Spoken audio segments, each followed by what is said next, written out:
प्रजासत्ताक दिनाचे औचित्य साधून राष्ट्रवादी काँग्रेसतर्फे अँब्युलन्सचे लोकार्पण। उपनगराध्यक्ष सदाशिव मामा पाटील यांनी केले लोकार्पण। प्रजासत्ताक दिनानिमित्त अंबरनाथ शहरात विविध कार्यक्रमांचे आयोजन करण्यात आले होते। राष्ट्रवादी काँग्रेस पक्षाच्या वतीने प्रजासत्ताक दिनानिमित्त मोतीराम पार्क येथे उपनगराध्यक्ष सदाशिव मामा पाटील यांच्या हस्ते ध्वजारोहण करत मानवंदना देण्यात आली। प्रजासत्ताक दिनाचे औचित्य साधून राष्ट्रवादी काँग्रेस पक्षाच्या वतीने शहरातील नागरिकांसाठी अँब्युलन्सचे लोकार्पण करण्यात आले।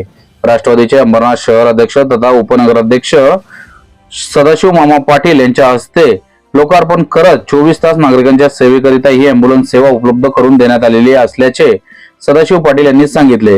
या प्रसंगी नगरसेवक सचिन पाटील, नगरसेविका पूनम शेलार, सुनीता पाटील, समाजसेवक तानाजी पाटील, विधानसभा अध्यक्ष पुष्पराज गायकवाड, जिल्हा उपाध्यक्ष राजेंद्र सोनकांबले, ओबीसी सेल अध्यक्ष विनोद शेलार, प्रमोद बोराडे, राजू सूर्यवंशी, सिद्धोधन कालीबाग, जितेंद्र पाटील, सुहास कुलकर्णी, जीवन पाटील, हर्षल भोईर यांच्यासह अनेक मान्यवर पदाधिकारी व परिसरातील नागरिक मोठ्या संख्येने उपस्थित होते।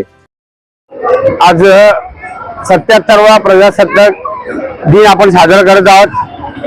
मला वाटतं पहिल्यांदा 8:15 अंबरनाथ नगरपालिका या कार्यालयासमोर माननीय नगराध्यक्षा तरुणजिले पाटील यांच्या हस्ते करण्यात आला। आजच्या दिवशी राष्ट्रवादी काँग्रेस पक्ष अजितदादा गट या कार्यालयासमोर हा आजच्या झेंडावंदन साजरा करण्यात आला आणि सर्वांना शुभेच्छा दिल्या।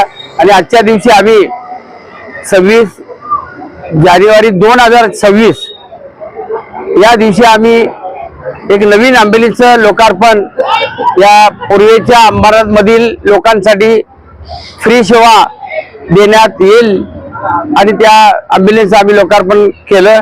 सर्वांना आजच्या दिवसाच्या हार्दिक शुभेच्छा। बघा 11 वर्ष आम्ही सेवा संपूर्ण ऑल महाराष्ट्र गोवा बॉर्डर पर्यंत देतो, कुठलेही शुल्क न घेता।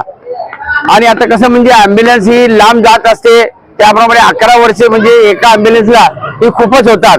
त्यामुळे आम्हीच विचार केला का पेशंट नेणं आणणं तर ते नेणारं अँब्युलन्स किंवा जे वाहन आहे ते सुद्धा चांगलं असायला पाहिजे, हा विचार करून आम्ही नवीन अँब्युलन्स देण्याचा ठरवलं आणि ती आज आम्ही सुपूर्द केली लोकांसमोर।